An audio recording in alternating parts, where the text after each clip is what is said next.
Happy New Year, everyone. This is Cindy addressing you from the sunny desert state of Arizona. I'm a former middle school and high school teacher and former school counselor. But most importantly, I've been a whistleblower in many schools. I'd like to start a weekly media post about my strange experiences in education that could fill a book. I worked in K12 schools for 20 years as a teacher and school counselor, and now I'm working in more sane industries, hopefully.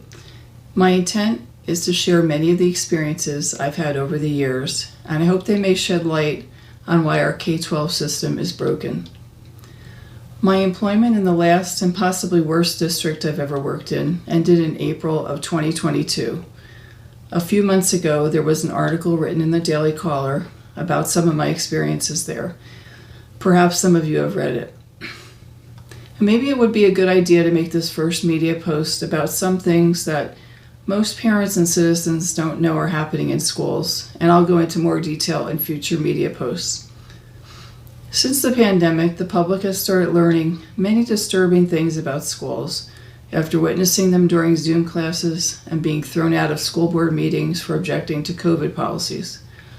But that's only the tip of the iceberg. I'm sure there's much more that you probably don't know. Let's start with the way schools really feel about parents. Most of the admin who run schools, and many teachers, express extreme disdain for the parents of their students. Well, maybe disdain could be too strong a word to use for some of them, but they at the very least deeply disrespect parents. You only have to read the articles about schools all over the country keeping pronoun changes of transgender kids secret to understand the level of disrespect. On top of that, they lie about it. When I accused my last school district of defying state law by keeping transgender admissions secret, and the article written up about me, the district denied it. But just recently, the superintendent was caught on tape openly admitting at a parent meeting that the district does not inform parents when students change pronouns, as I had stated in the article. Now let's talk about the vaping and drug problem plaguing almost all schools. Vaping and drugs are rampant in middle school and high school restrooms, even in some elementary schools and even in some of the best schools. Everyone knows about it, except of course parents, but they choose to ignore it and allow it to go on. Why not place guards at the doors of restrooms? The worst things in schools happen in the restrooms. You name it, it happens in a restroom, which is just so coincidentally the one place where no adults are present. But schools don't want to deal with the problem. I've suggested guards be placed at restrooms at many schools, but only one school tried it and it was successful. Next, I'd like to address federal school safety grants being doled out to many schools. These safety grants are usually utilized to hire school counselors, social workers, and SROs who are otherwise known as school resource officers or police officers. It is the grant that I was usually hired under when working as a school counselor.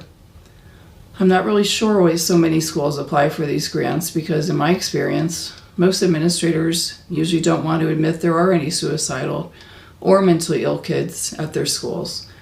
If school counselors are really good at their job, meaning they find help for suicidal kids, they are usually disliked by administration.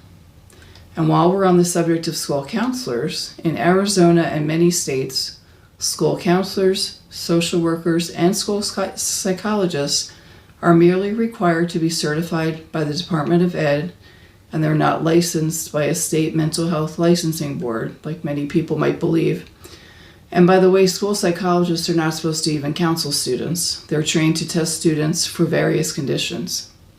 I have found there's much misunderstanding about these evolving and changing roles in schools. Under the safety grants, school counselors and social workers are dealing with pretty heavy-duty issues such as suicide, which they're ill-trained for, frankly, but they're really accountable to no one who understands mental health. On my own, I decided to obtain extra certifications regarding suicide and crisis counseling before I took my first safety grant counseling position at a school, but most counselors do not do this because it's not required. In 2022, I tried to report a counselor to the State Board of Education for inappropriate conduct when I was at my last district, but nothing was done about it.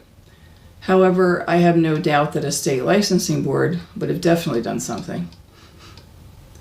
Bullying is another hot topic. It's a crime in all 50 states, which have adopted anti-bullying laws. But the administrators I've encountered gaslight students and parents alike and have adopted the same line. We don't have bullying here. Or they say, that isn't bullying. But yes, I can assure you I've witnessed and heard of a lot of bullying going on. But as with the suicidal kids, they don't want to deal with it or admit it. I think I'll close with sexual harassment. I reported 3 school employees over the years for sexually harassing students, and each one of those schools found a way to make it clear that I was the one that was no longer welcome there anymore. 2 of those employees were at least fired, but there's still one out there at the last school I worked in.